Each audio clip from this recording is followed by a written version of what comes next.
ప్రధానంగా నరేంద్ర గారు అడిగారు, శ్రావణ్ గారు కూడా అడిగారు, సాంబశివరావు గారు కూడా అడిగారు అధ్యక్ష. తప్పనిసరిగా నాడు నేడు పైన ఒక ఎంక్వైరీ ప్రభుత్వం వేస్తుంది, అంటే ఎలాంటి సందేహం లేదు. అగ్రిమెంట్స్ ఏంటి, గతంలో ఎవరికి ఇచ్చారు ఈ వర్క్లు, ఎందుకు పనులు సరిగా జరగలేదు, నాసరికైన పనులు జరిగిననేది పేపర్లో కూడా గతంలో వచ్చింది. దానిపైన తప్పనిసరిగా ఎంక్వైరీ వేస్తాం. రెండోది సాంబశివరావు గారు చెప్పినట్లు ఫేజ్ 1లో కొన్ని భవనాలు కట్టారు, కానీ అది మూసేశారు, అని వాడట్లేదు. ఏకంగా స్కూల్స్నే మూసేసే పరిస్థితికి వచ్చారు. తెలుగుదేశం, జనసేన, భారతీయ జనతా పార్టీ విధానం ఒకటి. ప్రభుత్వ పాఠశాలల్ని మేము బలోపేతం చేస్తాం. ప్రైవేట్ పాఠశాలలకి ధీటుగా ప్రభుత్వ పాఠశాలలు తీర్చిదిద్దాలనేది మా లక్ష్యం. అందుకే చంద్రబాబు నాయుడు గారి నాయకత్వంతో మెగా డిఎస్సి కూడా ప్రకటించాం. ఉపాధ్యాయుల పోస్టులు కూడా భర్తీ చేస్తున్నాం. నెక్స్ట్ ఇయర్ ఏదైతే స్కూల్ ఓపెన్ అయ్యే సమయానికి ఉపాధ్యాయులు కూడా పకడ్బందీగా మేము ఏర్పాటు చేస్తాం. దాంతోపాటు రాజుగారు ప్రధానంగా ప్లే గ్రౌండ్స్ ఏర్పాటు చేస్తే బాగుంటుందని కోరారు. ఉపాధి హామీ పథకంతో అనుసంధానం చేస్తాం. పవనంతో నేను చర్చిస్తాను. ఆయనతో పాటు మన స్పోర్ట్స్ మినిస్టర్తో కూడా ఆల్రెడీ డిస్కషన్ చేశాను.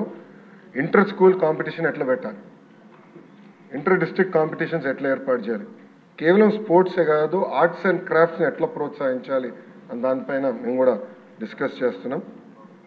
సాంబశివరావు గారు అన్నట్లు ఉపాధ్యాయుల్ని కూడా పెద్ద ఎత్తున హెరాస్మెంట్ జరిగింది. గత ప్రభుత్వం వాళ్ళకి అనేక యాప్లు ఇచ్చి వాళ్ళు అన్ని రకాలుగా ఇబ్బంది పెట్టిన విషయం వాస్తవం. పాదయాత్రలో కూడా ఉపాధ్యాయులను కలిశారు, వాళ్ళ సమస్యలు నాకు చెప్తాం జరిగింది.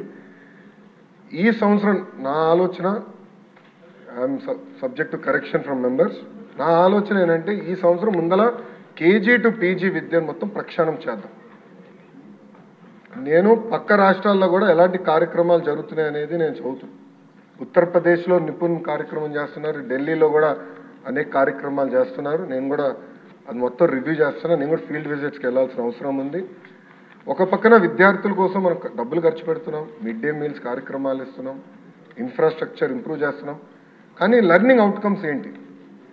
ఎందుకంటే మంగళగిరిలో కూడా నేను ఉపాధ్యాయులను కలిసినప్పుడు వాళ్ళు అదే అడిగారు. 6వ తరగతి వరకు మీరు ఏం నేర్పించకుండా మాకు తోయేసి మంచి మార్కులు రావాలంటే ఎట్లా వస్తాయి?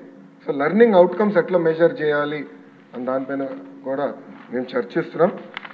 కేజీ టు పీజీ నేను పాదయాత్రలు కూడా చెప్పాను, కరికులంని బలోపేతం చేయాలి, రీవర్క్ చేయాల్సిన అవసరం ఉంది.